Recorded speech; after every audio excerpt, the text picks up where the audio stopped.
Vamos a empezar.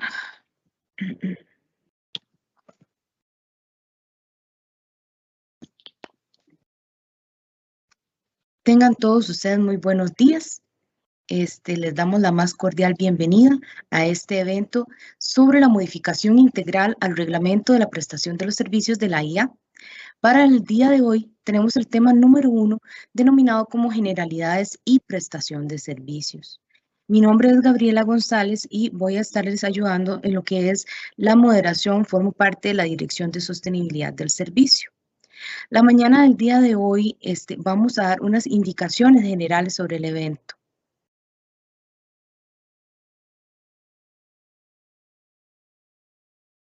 Ok, lo que es referente a los comentarios y consultas se pueden a través del chat hacer y las compañeras van a estar respondiendo en la menor brevedad posible.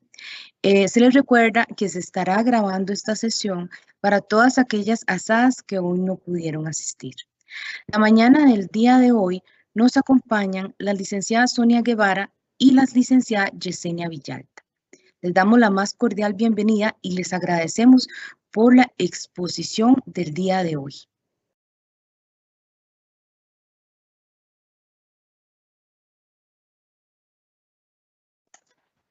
Gracias, Gabriela. Buenos días. Un gusto poder compartir con todos ustedes. ¿Ahí me escuchan? ¿Sí, Gabriela? ¿Todo está bien? Sí, perfecto. Perfecto, gracias. Bueno, buenos días. Como Gabriela les decía, hoy es un día donde vamos a dedicar un par de horitas revisando la parte inicial, la parte general del reglamento de prestación de servicios, que como todos conocen, la IA ha venido de manera reiterada modificándolo, ajustándolo a los cambios. Esto no es una estructura estática, por el contrario, cada vez necesitamos más ajustarlo a las necesidades, a los requerimientos, ¿verdad?, de una sociedad en movimiento. Y esa no es la excepción, así como tuvimos en septiembre del año pasado una modificación integral al reglamento de asadas, ahora nos ocupa una nueva modificación que ya tenemos 3 años de venirlo modificando, el reglamento de prestación de servicios. Esta es una nueva modificación. Voy a permitirme compartir pantalla. Ahí me dicen si están viendo. ¿Me lo confirman, por favor? Mira, en estos momentos, sí, ya se está, espérate un momentito, ya se está compartiendo. Perfecto, gracias, Gabriela. Ok, como vemos entonces, el último documento, el último instrumento jurídico con el que hemos venido trabajando es el de diciembre del 2019, que tuvo una vigencia para efectos de la IA hasta el 15 de marzo del presente año. Incluso, sin embargo, para las asadas tuvimos un periodo adicional de 6 meses para irlo conociendo y adaptándonos también a la implementación de este nuevo instrumento jurídico. Pero bueno, para efectos de asadas, como les decía, entró a regir el 1 de septiembre y por consiguiente no podíamos retrasar más estas capacitaciones. Como Gabriela bien lo decía, vamos a estar dando estas capacitaciones a lo largo de una serie de charlas. Tengo entendido que son 2 días a la semana, ¿verdad? Y vamos a irlo trabajando de la misma manera que lo vamos a hacer hoy. Vamos a hacer pequeñas exposiciones muy concretas sobre todos los principales cambios y luego vamos a abrir el espacio para que ustedes puedan hacernos las consultas y vamos a evacuarlas por el chat, y si tenemos algún tiempo, por supuesto, también vamos a escuchar algunas participaciones. Yo sé que tienen muchísimas dudas, o sea, esto no es que todo instrumento ahora nuevo genera una serie de inquietudes y de dudas con respecto a cómo lo aplicamos, qué pasa con estos casos, qué pasa con los casos que teníamos y que fueron aprobados o entraron para análisis con la norma anterior. Todo eso lo vamos a ir aclarando a lo largo de estas charlas. También, como les decía, o sea, yo sé que hay dudas, muchas sobre el tema de disponibilidades, muchas sobre el tema de capacidades, muchas sobre los ajustes, muchas sobre los nuevos servicios, que ya no existen los nuevos servicios como tales, como conceptos, sino son conexiones permanentes. Hemos ido avanzando también conceptualmente en estas definiciones. Entonces, el tema de servicios permanentes, cómo lo vamos a aplicar, si hay nuevos requisitos, todo eso lo vamos a ir viendo en cada una de las charlas que vamos a ir desarrollando. Por ahora, como les decía, qué extraño, vamos a ver.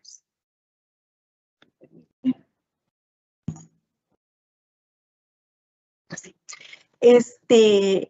Como les decía, entonces vamos a iniciar la exposición de hoy por la mañana. Será sobre la parte más general del reglamento y además vamos a ver también las condiciones para la prestación del servicio. Hasta ahí vamos a llegar hoy. Hoy vamos a estar terminando como por ahí del artículo 18 y así sucesivamente en cada una de las etapas de los conversatorios vamos a ir avanzando en el estudio del cuerpo normativo.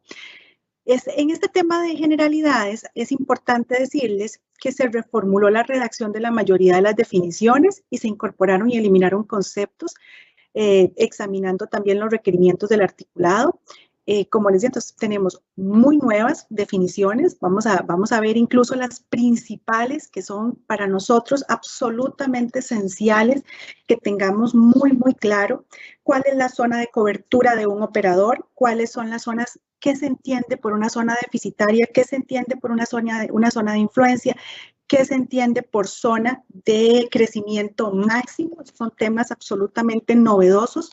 ¿Qué son zonas de restricción? Ahora tenemos zona de restricción ambiental y también tenemos zona de restricción para servicios. Entonces, estos son los conceptos que ya les digo, un poco más adelante vamos a ir definiendo cuál es la diferencia entre unos, otros, y es de absoluta importancia que tengan mucha claridad con respecto a estos conceptos, cómo utilizarlos y cómo funcionan en el tema de la emisión de todos los actos administrativos que vienen posterior a la claridad de cuál es mi zona de cobertura, cuál es mi zona de influencia, cuáles las limitaciones que yo tengo para la prestación del servicio, etcétera. Entonces, bueno, estos son, como les digo, algunos ejemplos de nuevos conceptos y, por supuesto, también se eliminan otro tanto de definiciones. A modo de ejemplo, acá les tengo algunas de las modificaciones que sufren las definiciones que existían en el reglamento del 2019, que fue derogado totalmente. El tema de factibilidad técnica ha sufrido una importante modificación. Ya lo vamos a ver cuando ustedes escuchen al ingeniero Esteban y a la licenciada Daniela Ávila. Ellos van a explicar muy bien qué se entiende por factibilidad técnica, cuáles son las condiciones para la factibilidad técnica, cómo se utiliza, cómo se aplica este concepto en el tema de servicios permanentes, en el tema de disponibilidad de servicio, capacidades hídricas, etcétera. Agua para uso poblacional, la definición también sufre importantes modificaciones y antes de avanzar, yo quiero que los que tienen el documento a la mano, para nosotros es importante que ahora yo lo tengo impreso, yo todavía soy de la era que necesita el papel en la mano, entonces necesitamos que ustedes tengan muy claro qué se entiende por agua para uso poblacional. Eso lo encontramos en el artículo 7, en el inciso 4, donde define claramente cuál es el uso que se le va a dar al agua que nosotros como operadores de sistemas de abastecimiento estamos entregando. Dice claramente en esa definición del artículo 7, inciso 4, los que no tienen el reglamento, por favor, lo escriben en el chat y yo le agradecería a los compañeros, colegas, que si pueden subir acá la última versión, por supuesto, que estamos analizando estos días, que por favor lo coloquen ahí en el chat y así puedan accesarlo de manera sencilla. Pero bueno, para efectos de esta nueva definición tenemos, es un ajuste, en realidad no es una nueva definición, pero sí sufre ajustes. Dice, el agua abastecida a través de los sistemas públicos para las distintas actividades directas o indirectas de los usuarios con el fin de atender las diversas necesidades de la población. Y dice claramente, siempre que exista factibilidad técnica. Y aquí vamos a hacer una breve referencia con el artículo 50 de la Constitución Política. Dice siempre que exista factibilidad técnica, este uso comprende y define claramente para qué es usado el servicio de abastecimiento que nosotros prestamos. Y dice para consumo humano, para riego ornamental, domiciliar, industrial, tecnológico, sistemas de enfriamiento y contra incendios. Y claramente dice la norma que se excluye el uso de actividades de riego agropecuario, pecuario y forestal. Este tipo de agua es suplida por los entes prestatarios autorizados por ley o por delegación de la IA, ¿verdad? O sea, claramente deja la definición muy claro que solamente puede brindar ese servicio los operadores por delegación de la IA, todos aquellos que tienen un título habilitante para la prestación de estos servicios. Les decía entonces que si bien es cierto, establece el artículo 50 de la Constitución Política de reciente modificación el 5 de junio del 2020, dice que toda persona tiene el derecho humano básico e irrenunciable de acceso al agua potable como bien esencial para la vida. El bien es, el agua dice que es un bien requerido por la humanidad para la salud y la vida. Sin embargo, de las interpretaciones que hemos tenido de la misma Sala Constitucional, que es la única que interpreta la Constitución, viene diciendo que el carácter de este acceso no es irrestricto, ¿verdad? Ni tampoco es ilimitado, o sea, está sujeto a una serie de requerimientos. Y aquí es donde decimos, ok, tenemos un derecho constitucional al acceso de agua para uso poblacional, sí, y lo tutela el artículo 50, pero aparejado a este artículo 50 también tenemos una serie de limitaciones como la factibilidad técnica, o sea, nadie está obligado a lo imposible. Necesitamos garantizar no solo que haya factibilidad técnica para el otorgamiento de esos servicios, sino que se brinden con unos principios que ya de todos modos la ARECEP nos ha venido tutelando, era calidad, cantidad, continuidad, universalidad, etcétera, y así lo vamos a ir, vamos un poquito más adelante a ver cuáles son los principios básicos para la prestación de estos servicios. Pero les digo entonces que si bien es cierto, la Constitución habilita un derecho al acceso a la población, al abastecimiento de agua potable, también establece que hay límites y limitaciones que también deben ser respetados por los mismos interesados. También tenemos unas modificaciones en las definiciones de constancia de capacidad hídrica, de disponibilidad de servicios, el tema de capacidades de recolección y tratamiento de aguas residuales, las constancias de información general, se aclara muy bien en qué consisten estas constancias de lo que llamábamos servicio existente. Constancia de infraestructura frente a linderos de un inmueble, independización de servicios en un condominio, individualización de servicios en un mismo inmueble, infraestructura primaria u obras primarias, inspección técnica, etcétera. Todas estas son definiciones que si ustedes lo ven en el artículo 7 de este reglamento, tienen, vamos a ver, 135 definiciones. Entonces, y esto es obviamente a la luz de todo lo que la misma norma va desarrollando en el cuerpo del reglamento. Tenemos nuevos conceptos, ¿ya? Donde establece, por ejemplo, qué se entiende por calle o vía pública, campamentos de damnificados, y todo esto es porque ya lo hemos ido incorporando en el cuerpo del reglamento.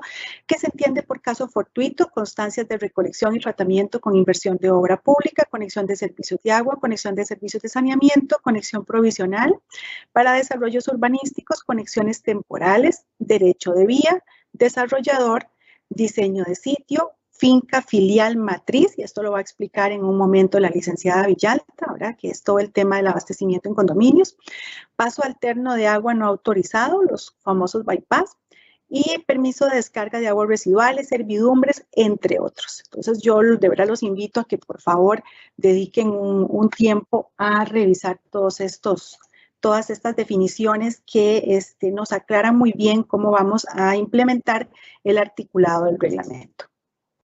Se eliminan algunas definiciones como abastecimiento colectivo, abastecimiento individual, áreas sujetas al control urbanístico, certificación de uso del suelo, constancia de servicio existente de agua potable con caudal inventariado o de alcantarillado sanitario, conexiones cruzadas, desarrollo máximo de crecimiento, nuevo servicio de agua, nuevo servicio de saneamiento. Todas esas definiciones son eliminadas porque son sustituidas por otras que se ajustan mejor a la prestación o al desarrollo de la norma. A modo de ejemplo, y ya lo vamos a ver un poquito más adelante, pero desarrollo máximo de crecimiento, ha sido modificada esa definición porque tampoco viene más bien del reglamento anterior donde decía crecimiento vegetativo, más bien crecimiento vegetativo. Luego en este reglamento del 2019 pasa a decirse desarrollo máximo de crecimiento para que hoy en el artículo 7, el inciso 129, hablamos de zona de crecimiento máximo. Entonces, ahí vamos a definir qué es lo que se entiende por esa zona de crecimiento máximo, qué servicios podemos brindar o a qué usuarios podemos brindarle los servicios dentro de esas zonas. Se logró también la elaboración de una serie de infogramas para los procesos que se reflejan en los distintos capítulos de la norma. En temas medulares del quehacer inmobiliario, aquí podemos decir que tenemos infogramas sobre el tema de disponibilidad de servicios, sobre revisión de planos constructivos, sobre recepción de obras, sobre solicitud de conexiones de servicios de agua y también de saneamiento, exoneración de alcantarillado sanitario, trámite de formalización de servidumbres, y luego independización en condominios. Estos infogramas, déjenme ver si puedo mostrárselos acá. ¿Me dicen si lo están viendo? Sí, sí se ve bien. ¿Sí? Gracias. Entonces acá yo les voy a dejar este enlace para que puedan accesar. Esta es la página de la IA. Y tenemos, por ejemplo, el infograma sobre el tema del trámite de servidumbres.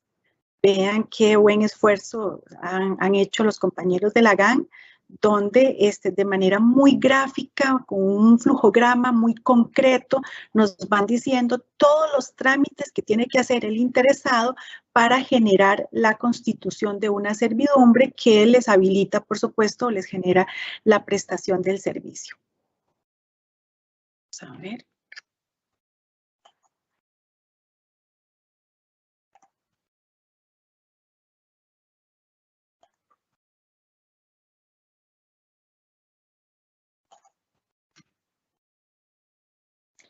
Aquí quiero mostrarles nada más, aquí tenemos todos estos son enlaces que nos llevan a los infogramas que se han venido desarrollando. Voy a explicar acá nada más, a mostrarles más bien el tema de disponibilidad. Este tema de disponibilidad es, como les decía, lo va a desarrollar el ingeniero Esteban González y la licenciada Ávila, pero vean qué bien que están desarrollados, ¿verdad? De manera muy clara.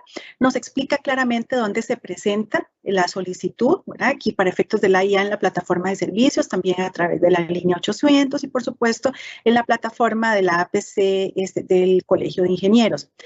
¿Quién puede presentar estas solicitudes? Pues el dueño registral, el apoderado legal o el poseedor legítimo. Y veamos entonces nos van mostrando cuáles son los pasos y además nos establece el plazo que tiene la IA para generar la respuesta a esta solicitud. Estos plazos son los mismos que aplican para efectos de asadas. Entonces, si tienen interés, ¿verdad? Pueden accesarlo. Voy a ver si aquí desde el chat de una vez se lo puedo colocar.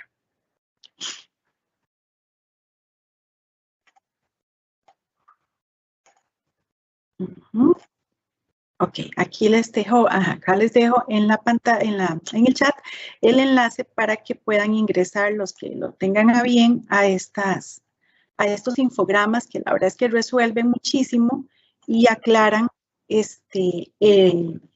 los procedimientos que de verdad que sobre todo los más complejos.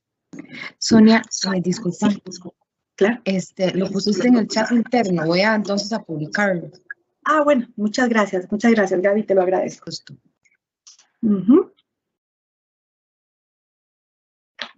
Como novedad también de este reglamento se crea un capítulo sexto donde se condensa, se incorpora todo lo relacionado con desarrollos inmobiliarios. Se establecen no solo los plazos de coordinación entre la IA y los desarrolladores, sino toda la coordinación entre las áreas involucradas para la emisión de los distintos actos administrativos que se requieren.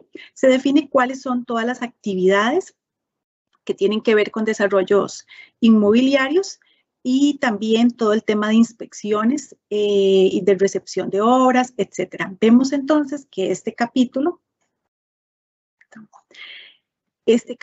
sexto tiene 4 secciones. En una se desarrolla todo lo que tiene que ver con la fiscalización para la aprobación por parte de la IA de la infraestructura que debe construir el desarrollador para luego ser entregada al operador del servicio. Está muy bien definido ahí. Es un tema que también, les reitero, lo van a ver ya desarrollado puntualmente en el capitulito que vean disponibilidades y recepción de obras y mejoras a los sistemas de la IA y de las asadas.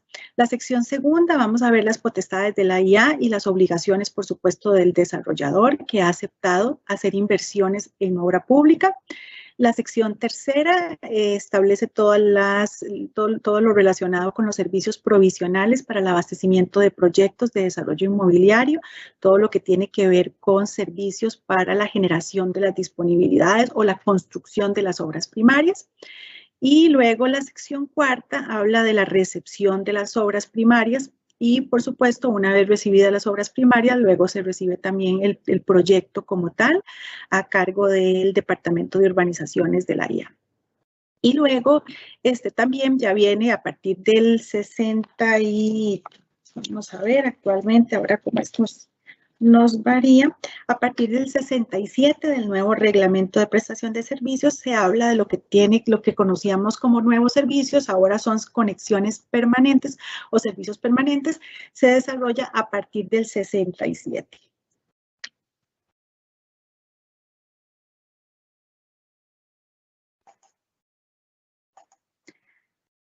Vamos a ir desarrollando entonces estos temitas. Dice entonces que los principios rectores que regulan la prestación del servicio de agua, primero, para el tema de abastecimiento poblacional, el servicio de agua obedece al principio de que el consumo humano es prioritario. Y el servicio de saneamiento obedece al principio de protección a la salud y a la salud pública y al ambiente. Ambos servicios deben de ser prestados dentro de la zona de cobertura. Esto, como les decía, esos son conceptos novedosos que debemos de irnos identificando. Esta zona de cobertura, entonces, la define el artículo 7 en los incisos, vamos a ver, en el inciso 130 del artículo 7, y entonces ustedes dirán, bueno, pero ¿qué es eso de zona de cobertura, verdad? Y vamos aquí a definir qué es la zona de cobertura y cuál es la diferencia entre zona de cobertura y zona de influencia. La zona de cobertura, como les decía, está en el artículo 7, inciso 130, y el de zona de influencia está en el inciso 132 del mismo artículo 7. Entonces decimos que la zona de cobertura es el área geográfica donde existen redes de acueducto y alcantarillado sanitario habilitadas en operación, jurisdicción y administración de un prestador de servicio público. Entonces, la zona de cobertura es la zona de influencia donde brinda el servicio, en este caso la ASADA, ¿verdad? Así como cualquier operador legalizado. Esa es la zona de cobertura. Si vemos entonces, ustedes me dirán, bueno, pero ¿y a dónde, cómo sé yo, ASADA, cuál es mi zona de cobertura? El reglamento de asadas en el artículo 40 establece cuál es la zona de competencia para las asadas. Estoy hablando del artículo 40 del reglamento de asadas y establece que el convenio de delegación define cuál es esa área de competencia de la asada. En caso de conflicto, también decide que indica el artículo 40 que se resuelve basado en un estudio de factibilidad técnica. Dice la zona de competencia de las asadas será determinada por el respectivo convenio de delegación y dicho ámbito se definirá a partir de la capacidad técnica, crecimiento del sistema, viabilidad social, disponibilidad del recurso hídrico, prevaleciendo estos criterios en todos los casos. De presentarse algún conflicto en materia de competencias entre la asada y el AIA o entre dos asadas que de pronto consideran que tienen, ¿verdad?, que están en el mismo ámbito de cobertura o en la misma zona de cobertura, pues entonces dice que el AIA lo resolverá basado en un estudio de factibilidad técnica, social y ambiental. Entonces, esta zona de cobertura tiene que tenerla muy bien, muy clara, muy definida los operadores por delegación. Además, si vemos el área de influencia establecido, como les decía, en el inciso 132, dice que es el área geográfica de potencial expansión territorial, ¿verdad? Y es justamente hacia donde tengo posibilidad de crecimiento por parte de la ASADA. Sabemos incluso que, de acuerdo al nuevo reglamento de ASADAS, hay algunas organizaciones, ¿verdad?, por delegación de la IA, que ya nacen y se les gira o se les emite un convenio de delegación con un ámbito territorial determinado. Esas ASADAS ya tienen definida cuál es su zona de cobertura y no tienen posibilidad de expansión o no tienen zona de influencia más allá de lo que ya les fue delegado.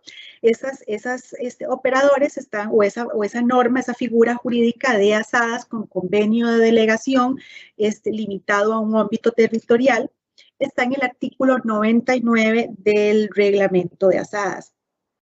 Y establece claramente ahí ese mismo artículo que sin que sea taxativo, dice el 99, se puede aplicar esta modalidad de gestión en territorios administrados por el Estado o sus instituciones con régimen jurídico especial. Por ejemplo, zona marítimo-terrestre, zonas fronterizas, territorios indígenas, zonas geográficas que impidan incrementar sus servicios por razones topográficas, polos de desarrollo turístico, entre otros.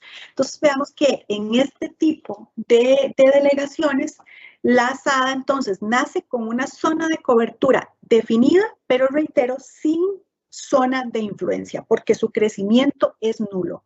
El resto de las ASADAS, por supuesto que su crecimiento, esa zona de influencia, estará determinada por lo que dispone el mismo reglamento de ASADAS en el artículo 45, que dice: todo proyecto de mejoras, ampliación y modernización de la infraestructura de los sistemas en administración de las ASADAS deberá contar con aprobación previa de la IA de acuerdo con lo establecido en los artículos, y bueno, viene diciendo.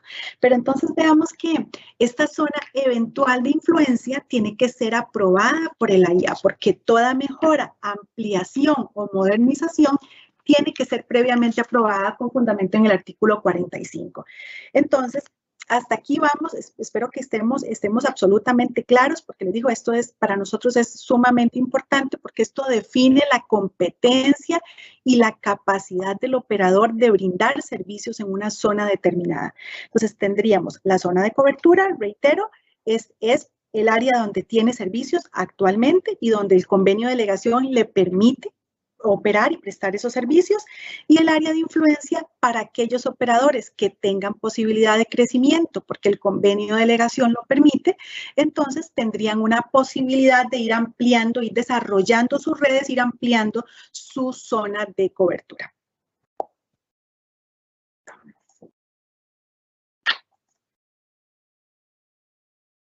Gaby, disculpa, ¿me avisas cómo vamos con el tiempo? Porque yo, para ver, perdón. Okay, son las 9:30.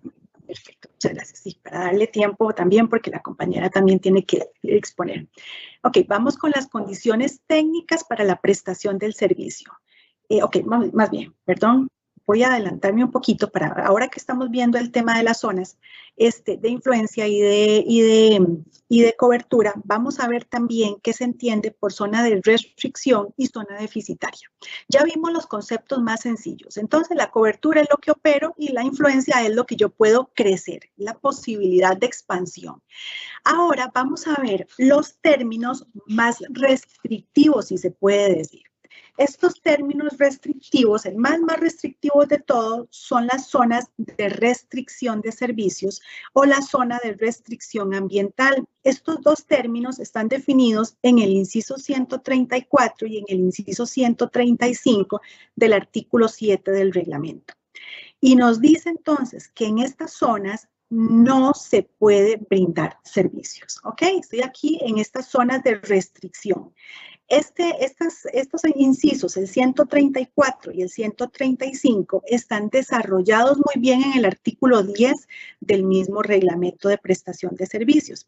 De manera muy concreta, y espero poder explicarme de manera apropiada, la zona de restricción De todos modos, es muy claro, tanto el artículo 135, ¿verdad?, como el artículo 10 establece que este tipo de zonas tiene que ser declarada expresamente a través de un acuerdo de junta directiva de la IA, que deberá ser publicado en el Diario Oficial La Gaceta para que tenga efectos para terceros, para que vincule a terceros, y dice lo anterior, facultar al prestador de servicio para suspender el otorgamiento de constancias de disponibilidad de nuevos servicios de agua y alcantarillado sanitario.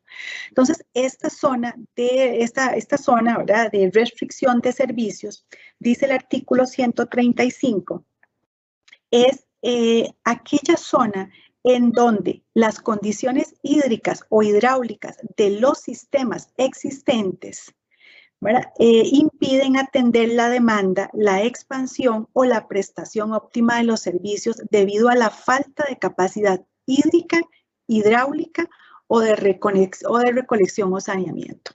O tratamiento, perdón. Entonces, veamos que en la zona de restricción necesitamos un informe técnico. El artículo 10 dice que para efectos de asadas el informe técnico tiene que ser elaborado por la sugerencia de sistemas delegados, tiene que llegar a la conclusión de que esa zona, ese sector, por ejemplo, o esa área que operada por la SAD es imposible que se pueda desarrollar y por consiguiente entonces la declaran. Y como les digo, no es solo una declaratoria de la Junta Directiva de la Junta Directiva de la SAD, sino que requiere una aprobación y una publicación por parte de la IA como rector. Partiendo entonces de esta zona de restricción de servicios, también tenemos entonces la zona de restricción ambiental, que es aquellas zonas, y estoy en el inciso 134, dice que son aquellas zonas o aquella superficie territorial delimitada por condiciones geomorfológicas o zonas de riesgo, zonas de protección y áreas protegidas o reservas patrimonio del Estado, donde por disposición legal o de planificación territorial de orden local, regional o nacional, no pueden aprobarse disponibilidades de servicios o conexiones para la prestación del servicio. Estamos aquí, por ejemplo, en una zona donde la Comisión Nacional de Emergencia ha dicho eso es de altísimo riesgo, aquí no se puede construir absolutamente nada, pues ya la Comisión estableció y tiene una política de restricción con respecto al desarrollo poblacional en esa zona, pues nosotros no podríamos habilitar servicios o generar conexiones, reitero, en una zona de riesgo de deslizamientos o cualquier otro tipo de riesgo. También podrían ser zonas de protección o aquellas zonas que por plan municipal, ¿verdad?, por plan generado por las municipalidades, establece el plan regulador que ahí no se va a construir porque es una zona o de alta vulnerabilidad o porque no hay interés en desarrollar viviendas unifamiliares, sino que más es comercio. Dependiendo de las limitaciones, ahí podríamos establecer entonces, pero reitero, puntualmente, esta restricción ambiental es porque obedece a condiciones geomorfológicas de las propiedades y tiene que haber, ¿verdad?, un dictamen de una institución, como les digo, sea local, regional o nacional, que así lo decrete. Entonces, teniendo claros que en la zona de restricción no se puede prestar servicios por las condiciones que ya expliqué, vamos entonces, y esta, como les digo, es la parte más restrictiva. Estas son las normas o el inciso más restrictivo de todo el reglamento. Está tanto en el inciso 134 y 135 como desarrollado en el artículo 10. Pero entonces, el mismo reglamento nos establece otra definición, otra zona, que es la zona deficitaria. Y vamos a ver entonces, ¿cuál es la diferencia entre zona de restricción y zona deficitaria? En la zona deficitaria podríamos estar otorgando servicios para vivienda unifamiliar o para comercio individual, pero no para desarrollos urbanísticos, comerciales o inmobiliarios, porque ya el sistema es un sistema frágil y una conexión para desarrollos, reitero, urbanísticos, comerciales o inmobiliarios, ¿verdad?, compromete seriamente la capacidad del sistema. Entonces, esta definición de zona deficitaria la encontramos en el Vamos a ver en el inciso 131 del mismo artículo 7 y les digo entonces, a diferencia de la zona de restricción donde no se puede brindar servicios, sea porque la zona decretada es zona de restricción de servicios o zona de restricción ambiental, en la zona deficitaria sí podríamos estar otorgando servicios siempre que estos obedezcan a servicios unifamiliares, viviendas unifamiliares o comercios individuales. Este artículo, este inciso 131, necesariamente, por favor hagan la relación ahí en el articulado, necesariamente debe ser interpretado con el inciso 129, zona de crecimiento máximo. Y dice que la zona de crecimiento máximo es el área geográfica dentro de una zona deficitaria, que es lo que les estoy comentando, es una zona geográfica dentro de una zona deficitaria donde el prestador del servicio público de forma excepcional y durante una temporalidad previamente definida autoriza la emisión de constancias de disponibilidad de servicio positivas para casas de vivienda unifamiliar o comercio individual, siempre que se cumpla con la cantidad, continuidad y calidad óptimas, dice, así como también con las presiones del servicio, etc. Entonces veamos que podrían haber zonas de deficiencia, ¿verdad? Zonas deficitarias, pero esta zona deficitaria podría permitir, no es la regla, porque también dice la norma en el 124, dice que perfectamente podría ser que la situación sea tan crítica que no podemos otorgar ni siquiera servicios para vivienda unifamiliar, ¿verdad? Porque aún y cuando en la zona deficitaria permite conexiones de vivienda unifamiliar o comercio individual, dice que siempre que se cumplan con los principios básicos. Entonces, veamos que hasta acá hemos visto, ¿verdad?, un montón de definiciones con respecto a zonas. Estamos definiendo cuál era la zona de cobertura, que creo que eso es bastante sencillo. Definimos también cuál es la zona de influencia, que es hasta dónde puede ir creciendo el operador por delegación. Vimos también entonces qué se entiende por zona de restricción, ¿verdad?, que ahí es tiene que haber acuerdo de junta. Hay dos tipos de zona de restricción, de servicios y también ambiental, y eso debe publicarse, etcétera, o tiene que tener un lineamiento de una autoridad de gobierno nacional, dice local o estatal. Y luego tenemos entonces la zona deficitaria, donde dice que efectivamente no se pueden brindar servicios porque ahí dice que, vamos a ver, hay insuficiencia técnica, operativa. Entonces, hay una imposibilidad para brindar servicios a desarrollos urbanísticos, comerciales o inmobiliarios. Pero si lo relacionamos con la zona de crecimiento máximo, vamos a ver, ¿no? Con la zona de crecimiento máximo que está, perdón, es que me está avanzando, no me quiere devolver.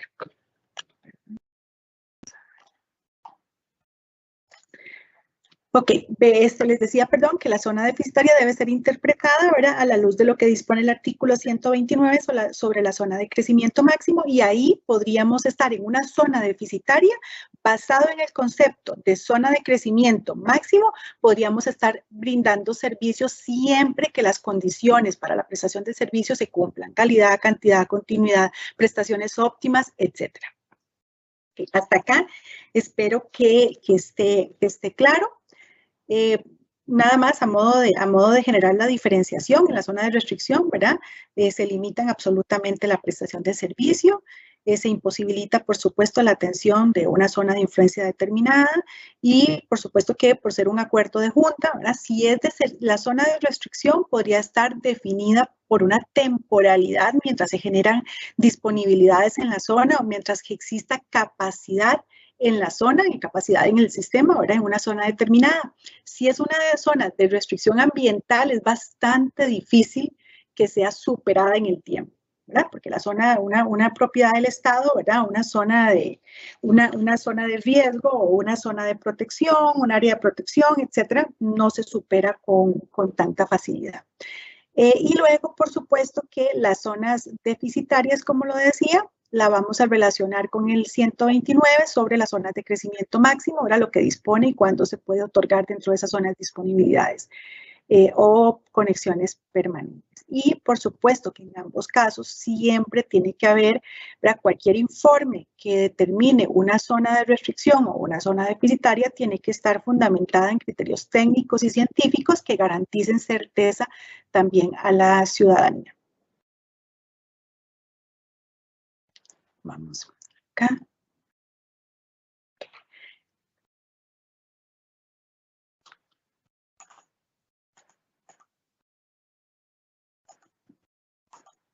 Ok. Vemos entonces que si existe capacidad en el sistema, si estamos dentro de una zona de cobertura donde el operador tiene capacidad para brindar servicios, ¿verdad? No solo es que tengamos disponibilidad, ¿verdad?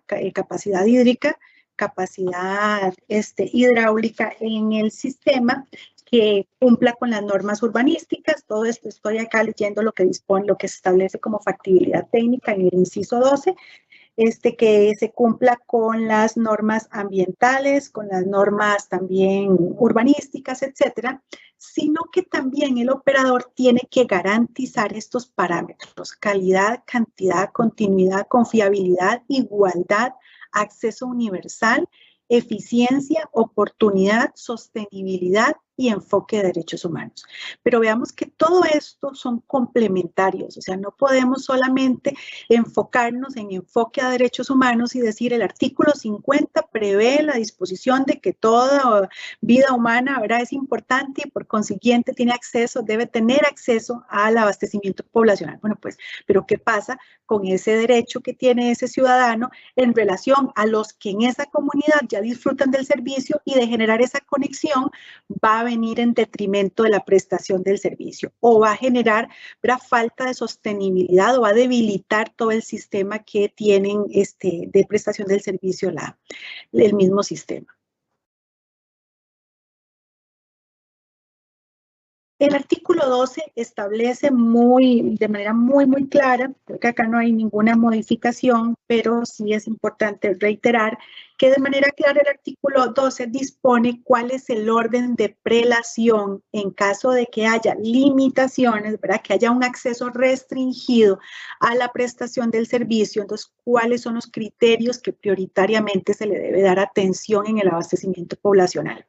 Y dice el artículo 12 que ¿verdad?, siempre lo que debe de buscarse es resolver las actividades que no pueden ser interrumpidas. Y entonces, en un primer reconocimiento, ¿verdad?, o la prioridad número 1 dentro del abastecimiento poblacional, les digo, en el mismo está hospitales, clínicas, centros de salud, centros penitenciarios, albergues, campamentos de damnificados y aeropuertos.